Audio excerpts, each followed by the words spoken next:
This is the story of wondering what God has done and how God did things.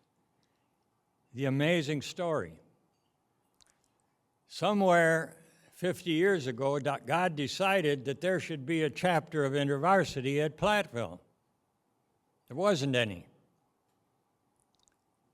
And so he took a second grade teacher in Madison and made sure that she went to the same church and knew the family of Dr. John Alexander, who was the head of InterVarsity USA. And then, miracle of miracles, through a brother-in-law, he got her introduced to a basketball coach from Milwaukee.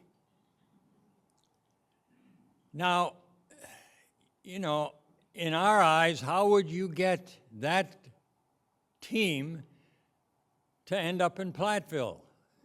I mean, the guy didn't have a doctorate in anything, no academic credentials. He was just a plain basketball coach in a high school. Well, you know, God works in mysterious ways. And so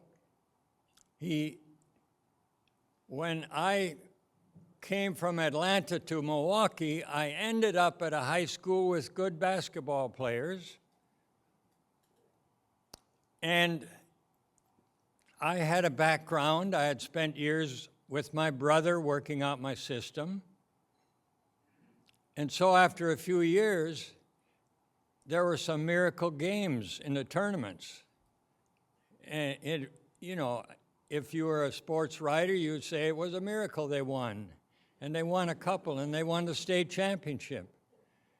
And then a few years later, they won two more. Well, that was then good enough for the athletic director at Platteville to say, well, I'm retiring, I need a good coach, and here's the best high school coach around. And the only problem with that is that I began to think I was a pretty good coach, when it was really God orchestrating it and making sure I won. Now, I don't know how far I can carry that story, but I really believe it. That's how God got me here. But now we still, I didn't know anything about college ministry or anything. So we're getting married in June. Sometime in April or May, we end up in the living room of Dr. John Alexander, the head of InterVarsity, who now knows that we are going to Platteville. So what do you think his purpose in inviting us into his home was? It became apparent very quickly. God is sending you to UW-P as missionaries to begin InterVarsity chapter.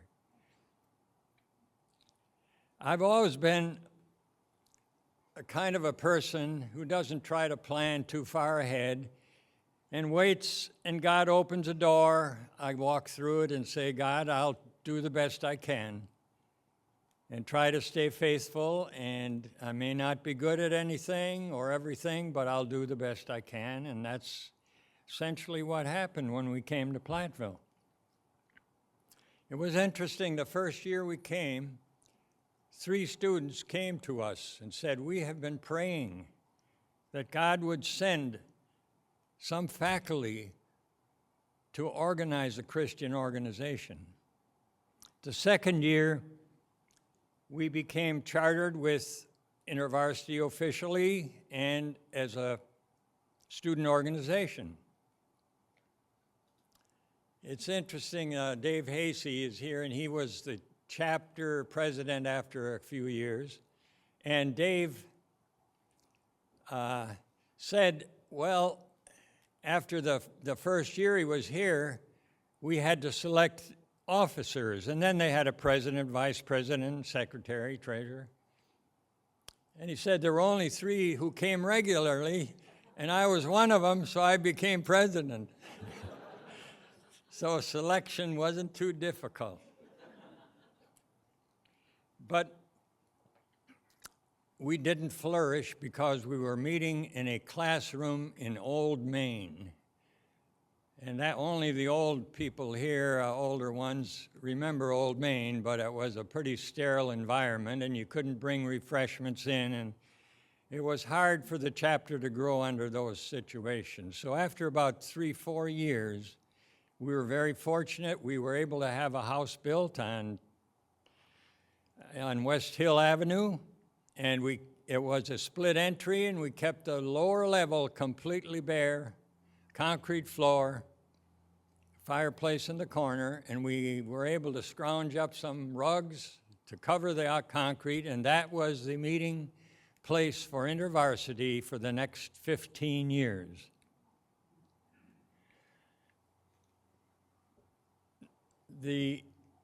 In the Old Testament, the tribes put up stones of remembrance.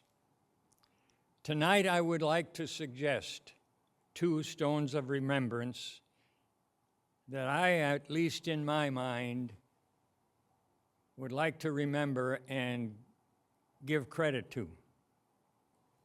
The first one belongs to the woman who every week had to feed the basketball coach who came home late, take care of the kids, make sure they were quiet, tie up the dog some way or other, and have the refreshments all organized. And many years, despite serious health problems, never complained.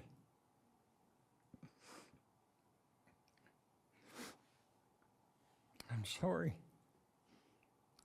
But Marion has been a faithful wife. Through 15 years, never complained. This was what God has sent us to do. We do it. And we're faithful at what we're doing.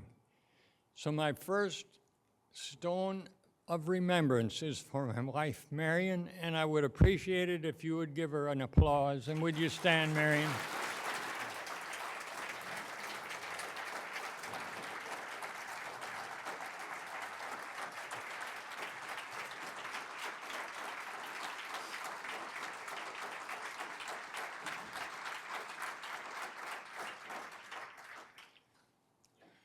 The second stone of remembrance refers to, at that time, when I came in '62, there might have been 1 or 2 other Christian faculties that would identify as conservative Christians.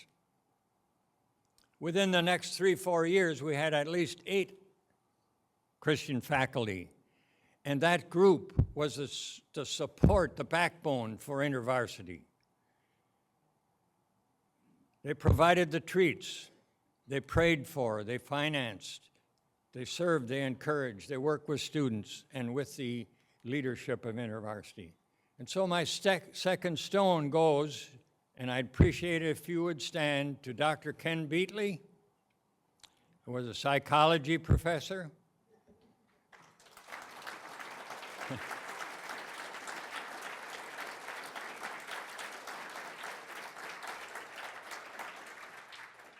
To Dr. Al Rickard and his wife Lil. Al taught math.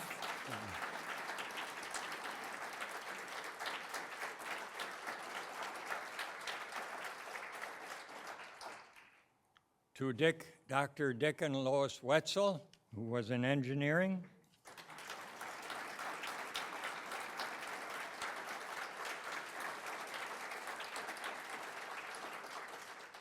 And then Dr. Dwight and Sharon Clausen, and Dwight will be recognized later also for his work in putting this together tonight.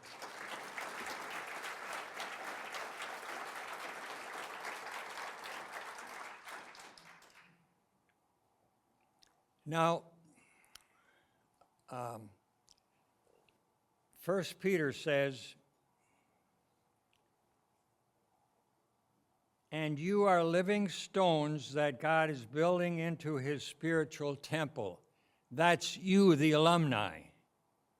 You are the living stones that have come back and have witnessed to God's faithfulness. It was so exciting the last night and today to hear your stories again and get details we never knew.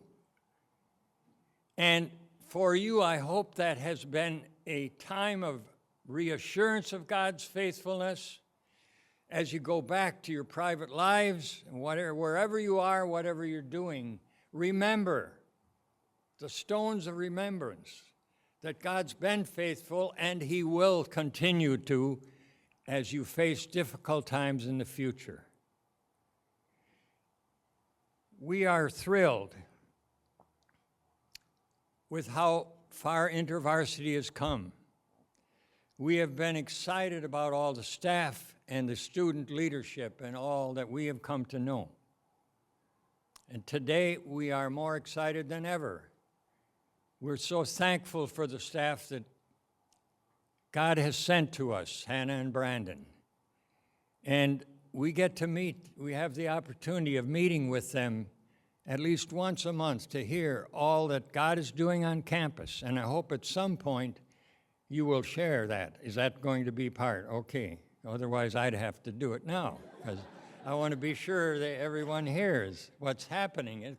It's thrilling. And so, as I think of the years and all that's happened, I am reminded of a quote or the title of a book that Eugene Peterson has written about Jeremiah. The title is A Long Obedience in the Same Direction. And that has been the story of Marion and my life. We committed to InterVarsity. We're still committed to it. We still support it. We still pray for it and support it financially. Douglas MacArthur is famous for his statement, "Old soldiers never die, they just fade away." We're not going to do that. We're not going to fade away. As long as God gives us breath, we're going to be strong supporters of InterVarsity and serve the Lord whatever way we can.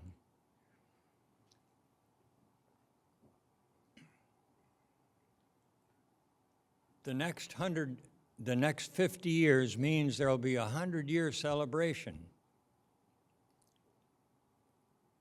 Many of us will be at that celebration, but it will be around the throne, and we'll be giving glory to God. Just as I hope everything that we've said and done this weekend has given glory to God, because ultimately God is in control, and God has blessed us greatly, for which we are very thankful.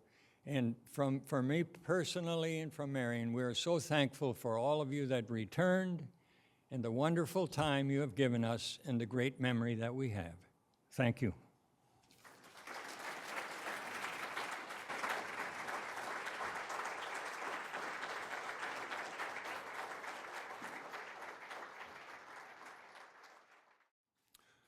I had not known until last night of Dr. Alexander's influence on the forming of the chapter here. But when I was deliberating on whether to attend Christian College or Platteville, one of the factors that led to my coming here was having known from Dr. Alexander that Coach Wadowitz was forming an InterVarsity chapter, even though I had no idea what an InterVarsity was at the time.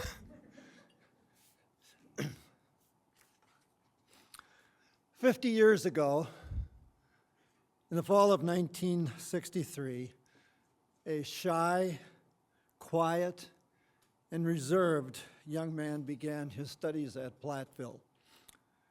At the mid-semester point of that year, 4 students, he and 3 others, exchanged roommates, and he ended up with a roommate who was as shy as he was. For the next 6 weeks, they never spoke to each other. They just sat and looked at each other and smiled, unable to think of what to say. That same shy young man, that following spring, would be elected vice president of the InterVarsity chapter had nothing to do with the fact of any leadership ability on his part at the time. It had everything to do with the fact that the chapter needed 3 officers, and I was one of the only 3 who was regularly in attendance. From those humble beginnings in the fall of 1963, much growth has occurred. When I graduated in January of 1968, we had grown to about 20 to 25 people. Now there are over 200. God has certainly blessed us over the past half century. Little did I know the impact that InterVarsity would have on my life when I started attending meetings at the Waterwitz's, and the Old Main situation was so horrendous, I'd totally forgotten about that. But at the end of my freshman year, I decided to go out to Bear Trap Ranch for their inductive training on Bible study. Even though the 3-week period that I would be attending there was right in the middle of the 4-week period when I could earn the most money for college. But I decided to go anyway on faith that God would provide. And He did. Living on a farm, I raised pigs, and I had 3 sows. And normally it was common for them to give birth to 18 to 24 piglets, of which usually 6 to 8 would normally die as in infancy. That year, my 3 sows had 47 piglets, and all 47 lived. Yeah, right. Their eventual sale provided for all of my needs for the year.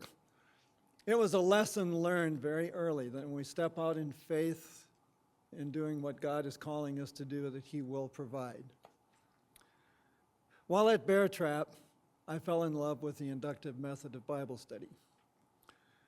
And for the rest of my career at Platteville, led Bible studies in the dorms.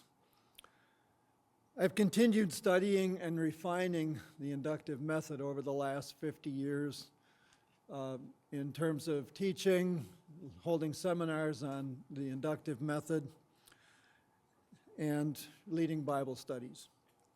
I'm hopeful that by the end of the year I will have a handbook published on how to study the Bible. Many of us alumni can testify to the fact that our involvement with InterVarsity has greatly impacted our lives. Several can point to their involvement with InterVarsity as being instrumental in their coming to faith in Christ. Most of us can attest that while we were here on campus, that God really worked in our lives, and our faith grew stronger. I encourage each of you to consider what your involvement here has done for you in your own faith walk. Many have used the skills learned during our student days as lay leaders in the church. Some have been directly impacted, particularly those who found their spouse here. Others have found that this training has been essential in their taking lay roles in the church. And some others have become pastors or InterVarsity staff members going into full-time Christian service. With some, it's been more indirect. Those who lived through the turbulent 60s of my generation know how turbulent things were. Everything was being questioned. The birth of Christ, the resurrection, even if God was still alive. As chapter president, I found myself with friends who were questioning and other friends who were even afraid to ask questions. And I found myself often in the middle. Several years later, I came to the conclusion that God often calls us to sit the fence, which is different than sitting on the fence, which is considered to be a very wishy-washy. God often calls us to intentionally sit the fence between extremes. In a world today that we live in that is becoming more and more polarized, I believe that God is calling us to this position. It can be a lonely position, as both sides often reject us because we don't totally identify. Jesus sat the fence, refusing to be labeled as a Pharisee or a Sadducee or a zealot. And he was despised and rejected, a man of sorrows, acquainted with grief. But I believe that God calls us to this role because it is where we can reach out to those on each side and witness to them. I knew there had to be the answers to the questions that I was being faced with at that time, but I didn't know the answers. With the encouragement of Coach, of Dr. Alexander, and also Reverend Vasey from the Primitive Methodist Church, I decided to enroll in seminary. The obvious choice was Trinity Evangelical Divinity School. Why? Because that's where conferences often had their speakers.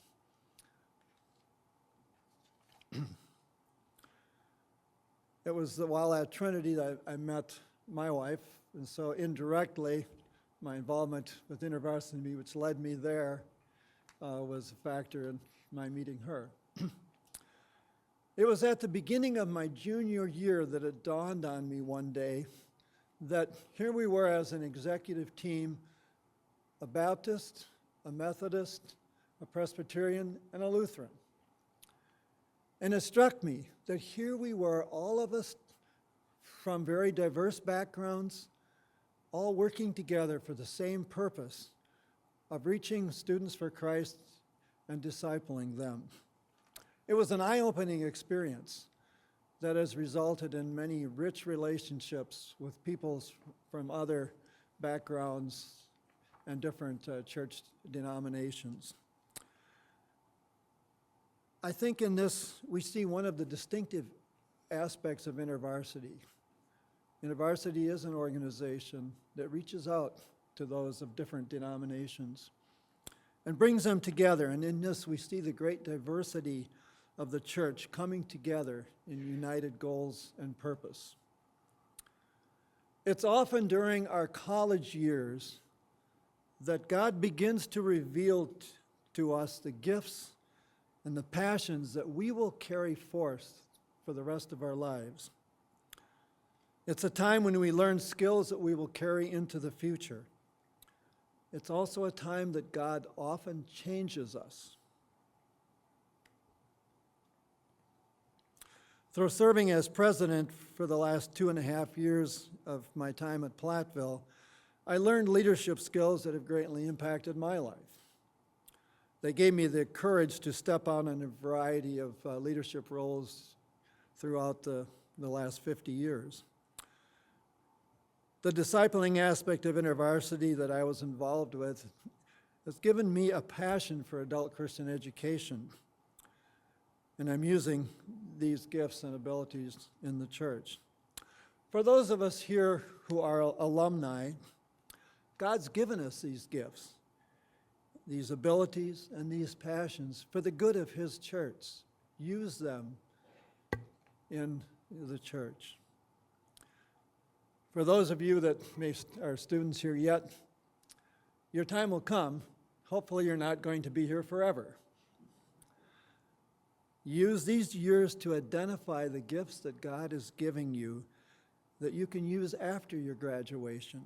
And at the same time, use these gifts to train the next generation of students.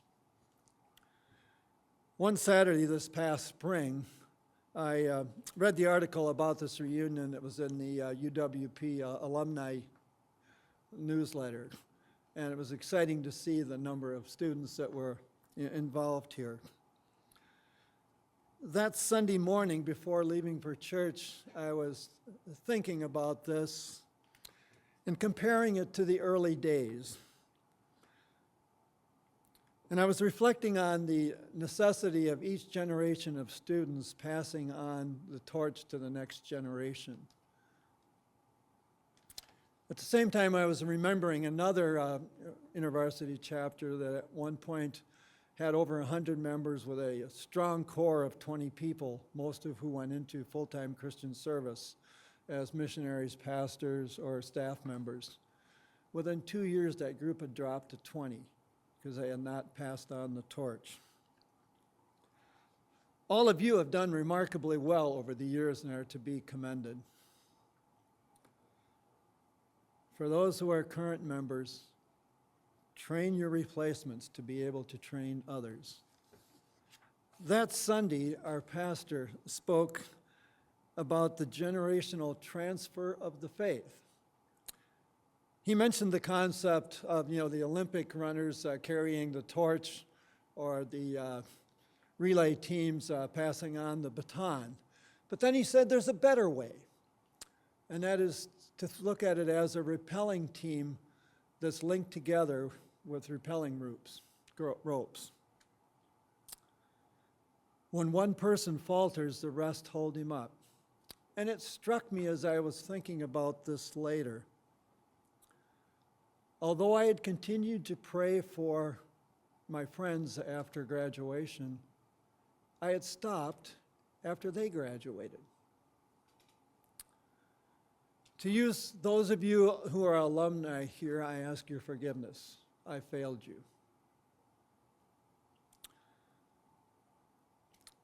For those of you that are current students, I also ask for your forgiveness, for I have failed you as well. And I expect there are several others here who would ask for your forgiveness as well. For we have failed you by not praying for you and keeping you in mind. While you are in the current battle for the hearts and minds of students, we've not held you up in prayer always. Yet we are that cloud of witnesses described in Hebrews 12. We are the ones who have gone before. We are the ones that are now on the sidelines cheering you on. Keep going. Fight the fight. God is with you. May we who have gone before continue to keep you in our thoughts and minds and prayers as you seek to bring students into a relationship with Jesus Christ and disciple them. I would recommend that everyone join the UW-Platteville InterVarsity Alumni page on Facebook just to help keep in track of what's going on here on campus. I'll close with a story. An elderly man in his late 90s was once asked, "Why aren't you already in heaven since your name is written in the book of life?" And he replied, "If you look closely, you'll see next to my name, there's an asterisk. And at the bottom of the page it says, 'On leave to earth on assignment.' As long as I'm still on this assignment, I will be here. When the assignment is finished, then I will go home." We all have asterisks after our names. For the current generation of students, your assignment's here on campus. For many of us, that asterisk was placed by our names when we were here in the InterVarsity chapter. Our assignments began then and have continued on into the present. May we all faithfully continue to carry them out as we live out our daily lives in the service of our Lord. Thank you.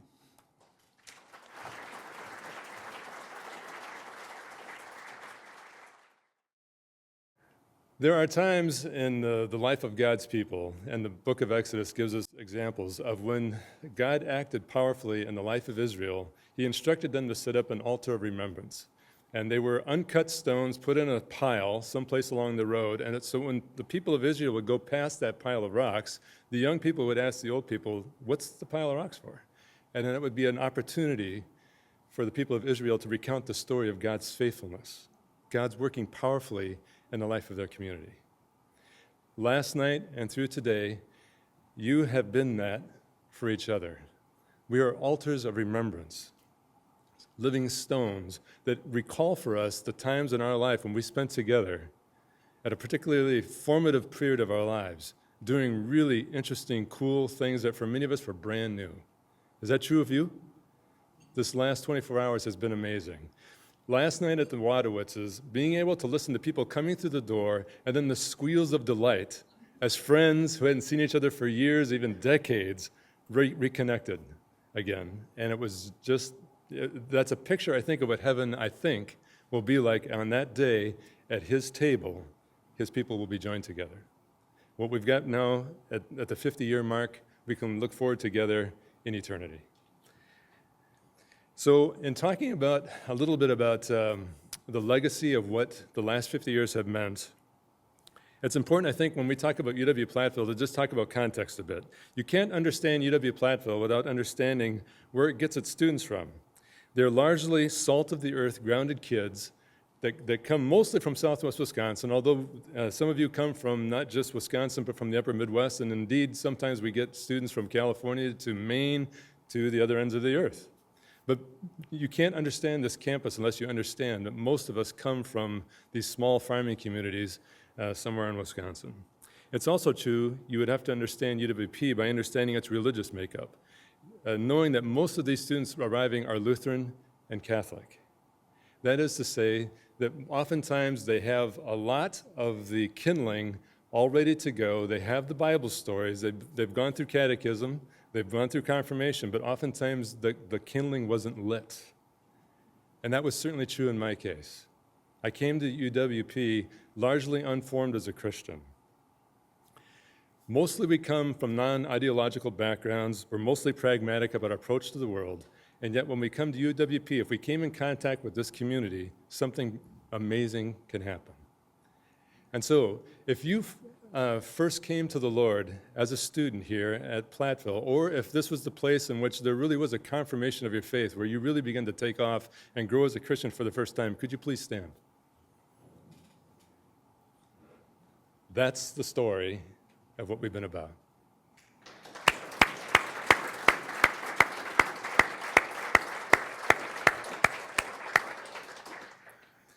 So that was me as well at age 18. I had experienced something of God's grace by surviving a swimming accident when I was 16.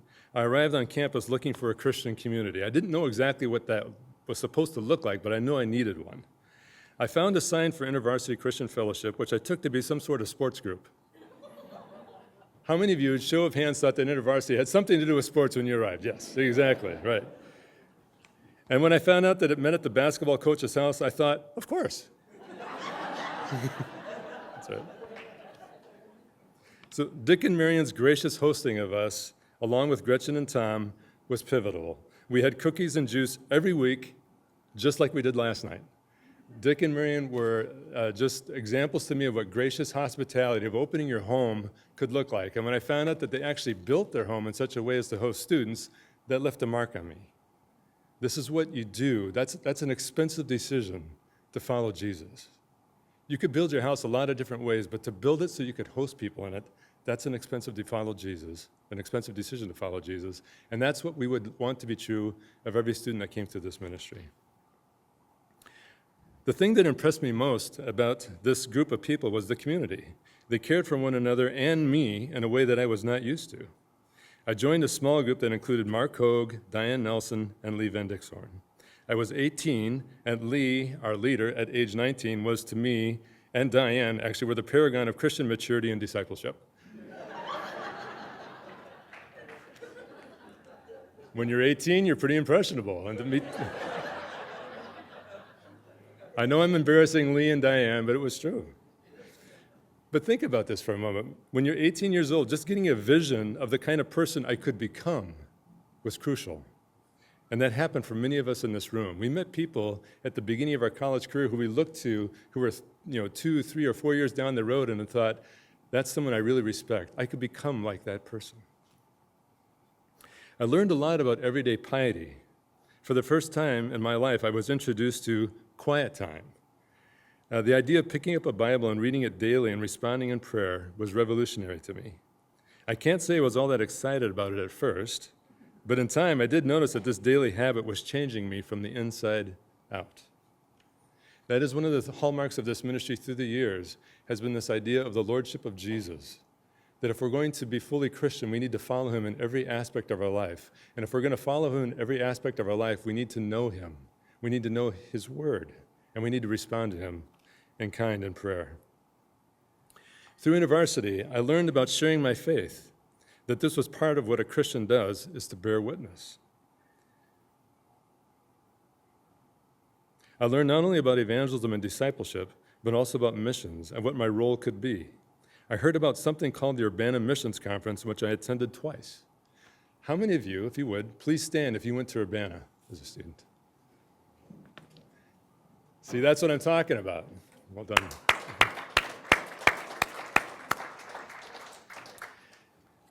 I had no idea how revolutionary it was to go to something like that and to hear about what God was doing around the world, not just in Southwest Wisconsin, not just at my university, but worldwide, being put in contact with people who I would otherwise never meet. That was revolutionary for a farm kid from Southwest Wisconsin. Because of that experience, I went to Haiti in the Caribbean to work in missions for the summer of my junior year. And that summer turned into 6 months. And that was financed by my girlfriend at the time, Tressa Eide, working in cahoots with my roommate, Perry Hubert. The way that they did this, and without my consent or knowledge, they bought $1,000 worth of frozen pizza, and the idea was that we would sell it for $2,000. When they told me what they were going to do, or what they had actually already done, and they looked at me with these big smiles, I thought, are you out of your minds? I mean, seriously, we are going to sell $1,000 of frozen pizza? And then they calmly explained to me that the we included not just the three of us, but the entire fellowship had already got on board. And they had done this as a surprise. And so we went and canvassed the community selling frozen pizzas. And these people did it to get me on the mission field. That was absolutely pivotal in my life, to see God working that way through a community to get one of their own who could otherwise never afford this sort of thing, but to get me to Haiti. And it left, as I say, a very lasting mark. That kind of audacity typifies what students are capable of and are willing to do. I got a chance for the first time in my life to meet Pete Lindgren last night at the Wadowitzes. I'd heard about Pete when I was a student. He had been at UW-P about 15 years before my time, but I heard about him because some friends, including Lee, Hugh Davis, Mark Hogan, some others, wanted to do a campus outreach. And so I asked Coach, has this ever been done before? And he said, yes. There's this guy you really need to talk to. His name is Pete Lindgren. We didn't know how to get a hold of him. But at any rate, I heard some stories about what the fellowship did in 1969, 1970, is that right, Pete? In which they did a campus outreach which targeted every population on this campus. No, not just students, but thinking about in terms of their affiliations. So the sports teams, the Greeks, the faculty, the administration, the janitorial staff. They came up with a plan for reaching every people group of the university. They spent a year planning this sort of thing, and then they came up with a budget of $6,000. $6,000 today feels like a pretty daunting amount of money for students to raise, but think about the buying power of $6,000 in 1969. I used an inflation calculator this morning to think about what that $6,000 meant. In today's terms, that would be $36,000 worth of buying power. Pete and his friends would go from church to church, wherever they could get invited. They would speak, they would do worship, and they would take an offering. And they did this for months in preparation of pulling this kind of thing off. That's the kind of audacity, the kind of belief that, yes, God could do something amazing here. And that's the kind of thing we wanted to continue to invest in students to say, yes, God can do this.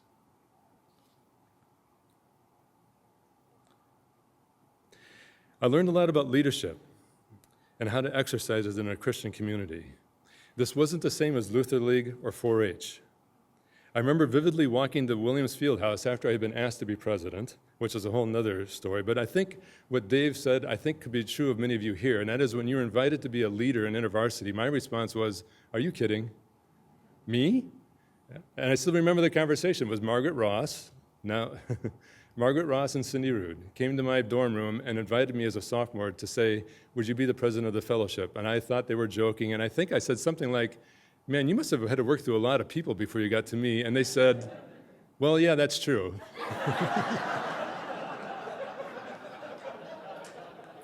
At least I didn't lie about it. And after much fear and trembling, I decided to say yes to the invitation. Now, what I didn't realize by saying yes to being the president, that also locked me into a weekly meeting with Coach Wadowitz of going down to his office at Williams Fieldhouse to talk about how the things were going.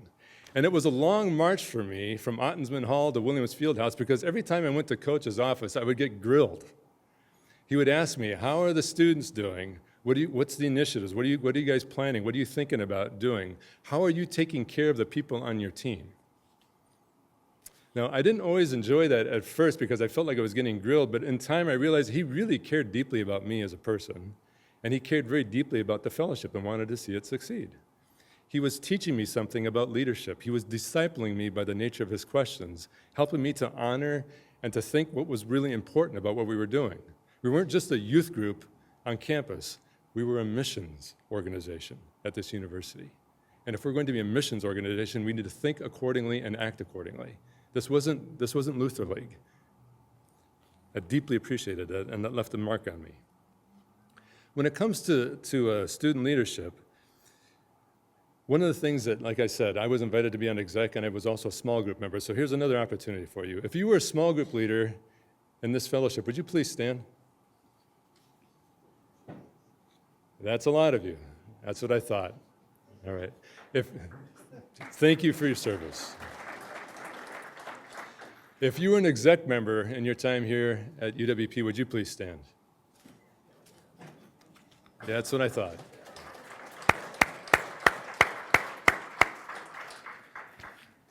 As I said, when I said yes to being involved in leadership, it was done with fear and trembling, and for good reason. I was young, I was stupid, I was naive, and I was a punk, and that they still asked me to do it. We believe in student initiative, we believe in student leadership, and that means that mistakes are going to be made. That means that silly things are going to get suggested and acted upon, and that can drive you crazy when you're a staff worker, but that's part of the genius of InterVarsity is actually handing ministry to students and expecting them to be able to do something with it. That kind of partnership between staff and faculty and student was a thing that I mentioned earlier in the evening as being the hallmark of what really stood out to me at that time and still does. One of the things that's also true in my time as a staff worker that I found out was that unlike me, who barely got into UW-Platteville as a student, is that when I began to ask the right kinds of questions, I found out that we had a disproportionate share of valedictorians and salutatorians in leadership. It was a question I learned to ask after they had been selected. How well did you do in high school? How many valedictorians here? And it was almost inevitable that one or two of our exec members were outstanding students academically. In one notable case, 4 out of the 5 were valedictorians or salutatorians. When we entrust students with leadership, the cream rises to the top. We attract people who really do want to crack at it, who want to have an opportunity to have a significant share of ministry. As well as the individual spiritual disciplines of Bible reading, prayer, and evangelism, and so on, I also learned about the corporate disciplines or the one another passages of Scripture. As much as I came to love this community, I also came to find that Christians could be at times annoying, silly, aggravating, hypocritical, and so on. You know what I'm talking about. I also came to find out through my brothers and sisters in the Lord that I too could be silly, annoying, aggravating, and hypocritical. That's what love does. That's what happens in community. Your rough edges are exposed. And if you cooperate with the Lord and you cooperate with the community, those aspects of your life begin to get worked on. These friends became family to me, and it included not only the students, but also the faculty. So I have also to thank for Dick that he's also taken away my thunder by having all the faculty stand up already, but I'll just name them again, that Dick and Marion, Dwight and Sharon Clausen, Dick and Lois Wetzel, Ken and Shirley Beatley, Ken and Judy Kundert, Alan Lil Rickert, Cal Mirabo, and others were part of that community that invested in me and us. I learned from them the example of how transforming the relationships of a caring faculty to student could be. In my current work, I'm at the University of Wisconsin in Madison, which is a very wild and woolly place. And that is my job, is working with the next generation of faculty, the grad students. And my job is to try to help shape them to become the kinds of people that Dick and Ken and Dwight and others were to me. I also work with faculty at UW, and we have a core of around 30 Christian faculty at UW with a penumbra of around 100. And my gold standard of how faculty ought to behave and how they ought to be engaged in the university was shaped here as a student. Thanks to you all. One of the things I learned about, too, as part of a corporal discipline, and I think it was true for many of us, was the idea of a daily prayer meeting. If you were going to be an InterVarsity fellowship, you had to have a daily prayer meeting. When I came back as a staff, the daily prayer meetings had fallen flat and were not going well. And so there were myself and 2 students at Cedar campus made a covenant that if something good was going to happen, it was going to happen because we began to pray about it. Those 2 students were Carrie Thompson and Tammy Myslevicek. Tammy Myslevicek was really the motor behind this. And Tammy was nobody's idea visually of what a great leader should look like. She's about 5'0", and brown hair down to here, and just a very plain-looking young lady who had the heart of a lion. And so the 3 of us came back to campus and we began to pray. And we prayed here in the Alsvik Center. We prayed upstairs on the 2nd floor in the M rooms, if you remember those places. And 3 people became 4, became 5, became 7, became 10, became 12. And it began to grow, and so eventually we added a second time of praying together. And that grew to be as many as in the first group. So we were praying at 12 o'clock and at 1 o'clock for half hour apiece, and we had something like 12 to 20 people in each one of those prayer meetings. That was students praying for their friends to receive Jesus, praying for their faculty to find the Lord. We started something called Jesus Week back in that day, and we would begin to pray for our non-Christian friends, and we would do this 1-week outreach thing every year, and we would we would set a goal. And so one year we prayed for 10 people to find the Lord during Jesus Week. And lo and behold, what happened was 11 people became Christians. Now, you would think that the students would be thrilled by the fact that 11 people became Christians, not just 10. What happened was that they could identify all 10 people who became Christians because they had been prayed for. What really bothered them was that there was this 11th person who they had been praying for who became a Christian. How could that be? It turned out that Ken Beatley, who has an involvement with the softball team, knew this woman, had met her on the softball team, and had been praying for her. And when they found that out, it was like, oh, okay.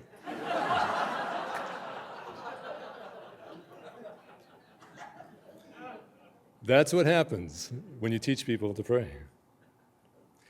When it came to this faculty, like Ken and Al and Ken Kundert and Dick and Lois and Ken and Shirley and so on, they were formative for what came here. And their partnership with people like me as staff and as a student was just absolutely critical. I also seem to remember that those faculty bought a disproportionate amount of those frozen pizzas back in 1980. By the time I graduated, and I think this is true of many of us in the room, is that I had double majored in both ag engineering technology and InterVarsity. With many generations of students, I can say that what I learned outside of the classroom was more transforming than what took place inside the classroom. So Coach, Marion, Dwight, Sharon, and the rest of you, we are your legacy.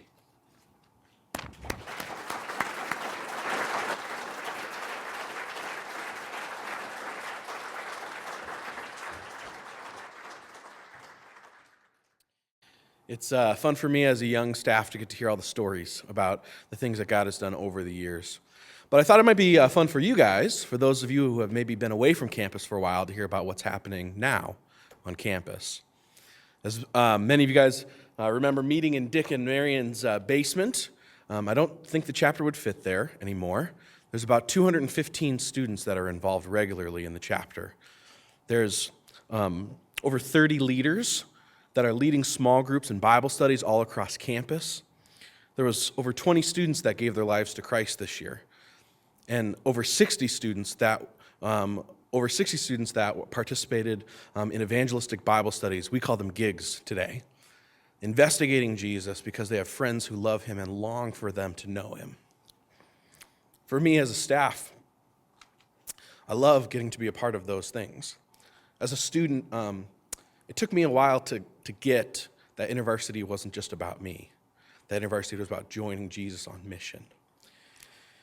And so for me as a staff, to get to come back to a chapter that I loved to be a part of and where God did transforming things in my life, and to get to join him in seeing people choose to follow him as not something that is out of the norm, but as something that is expected every week to happen. I think of students like Nathan, this year, I remember him telling me as he became a Christian he was actually at evangelism training that he became a Christian. I remember him telling me and telling the chapter as he gave his testimony at the end of the year that he fell in love with the people of InterVarsity long before he fell in love with Jesus. I think for many of you, that was your story as well. That as Jesus was pursuing you, he did that through people, and people pursued Jesus with you. I think of Jenna, who's a Greek student who became a Christian this year at Fall Conference, whose heart and who she pitches this vision to the chapter all the time, that she wants to see a small group, a witnessing community in every one of the Greek houses on campus. She's asked, as the chapter prays for her and invites her and sends her off into that mission, she loves getting to be a part of that because Jesus has changed her heart and her life. I think of Alex, a guy on the football team who became a Christian in college, and his friend Paul, who realized that they didn't just wind up on the football team, that God put them there for a reason and a purpose and a plan and a mission. And they have 15 guys on the football team who meet every week to study Jesus and to investigate what it means to follow him. I think of students that lead small groups in almost every hall on campus, whose mission and heart is that students, that their peers, that their friends, that they would know Jesus. I think of the 30 or so graduating seniors from this last year, 90% of which still lived on campus when they graduated, because they saw how critically important it was for them to be in the places where they were ministering. This year we had over 150 students go to Fall Conference. Over 100 went to Chapter Focus Week, which would have been at Cedar Campus, if many of you guys remember. 100 students. For them, the vision has caught. The vision of InterVarsity, which talks about seeing students and faculty transformed, the campus renewed, and world changes developed. Students are bought in. They're in. As many of you guys, as you share your stories and remind yourselves about how Jesus got hold of your hearts here, he's still doing that every day and week after week after week. So for me as a staff, I absolutely love getting to be a part of that. For me, Jesus changed my heart when I was a student and called me not just to follow him, but to be on mission with him.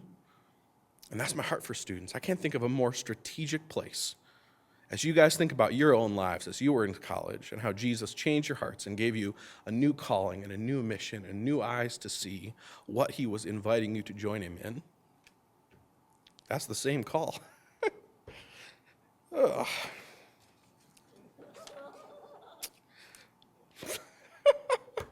That's the same call that he's still giving students today.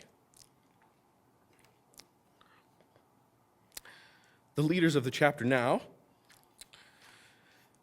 they love having 200 students involved. They're not even close to satisfied with what Jesus has done. Their vision is to see a witnessing community or a small group on every floor of every hall on campus. That will require over 120 leaders. It will require more staff. It will require more people to keep saying yes to Jesus' call and mission.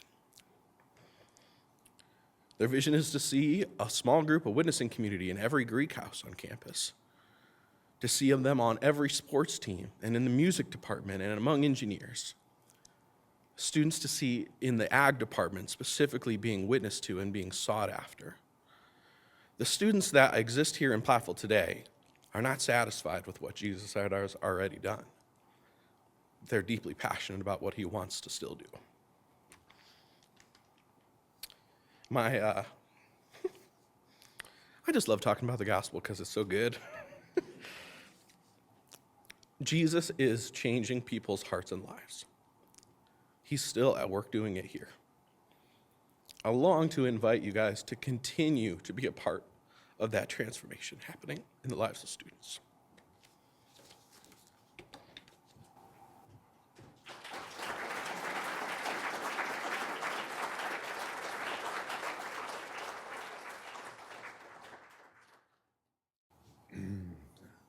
So Brandon made an invitation, and I want to extend that invitation to you as well.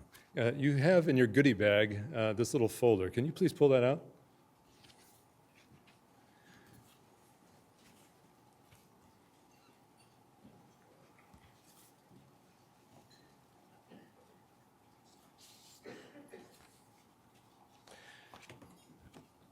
I was a student here. I was a staff person here. I left 17 years ago. I still care very deeply about the ministry here at UW-Platteville, the place that helped shape me. I want to continue to invest in. And so, of the things that are inside this thing, I'd like you to pull out this little InterVarsity card, as well as this response card here. So just pull them out for a moment, if you would. Tonight has been a night of celebration. It's been a night of remembrance. And we want to think about the next 50 years. And so on this little card, you'll see this thing that says 50-50. 50 years of ministry, as well as 50 partners. And so what Brandon and the team, including Dwight and Dick, have talked about is securing a new kind of a legacy. And I know you can all read. You all are college graduates. But I'm going to read this anyway, so just to make sure it does, in fact, get read. We want to invite you to be a part of the UW-Platteville InterVarsity 50-50 campaign, which aims to help financially secure the legacy of God's work through InterVarsity at UWP for the next 50 years through the partnership of 50 new or increasing alumni supporters. Our goal is to raise $5,000 in monthly alumni support for the continued growth of InterVarsity's ministry here at UWP. So, would you prayerfully consider partnerships in the 50-50 campaign through financial support of whatever, $100 a month would be great, but for any amount, greater or lesser, that you would enjoy giving. And secondly, by sharing the vision of the 50-50 campaign with other alumni. I can tell you that after almost 24 years of work in InterVarsity, that what fuels people like Brandon, which fuels all of us who have been on staff, which fuels any missionary, it is prayer. It is people who care enough to pray about what's going on, and it's also the resources to get the job done. I became a Christian, at least a new Christian, at the age of 16 at this Bible camp in northern Wisconsin. As long as I have resources, I will continue to give to that ministry for what it contributed to me. I will also continue to give resources to this ministry, which had so much and has done so much to shape me. Now, we are all in different places in life. Some of us are in fixed incomes, and things are stretched to the we're squeezing every nickel. Some of you have a fair bit of disposable income, and you have quite a bit of budget room or cap in your budget room to work with.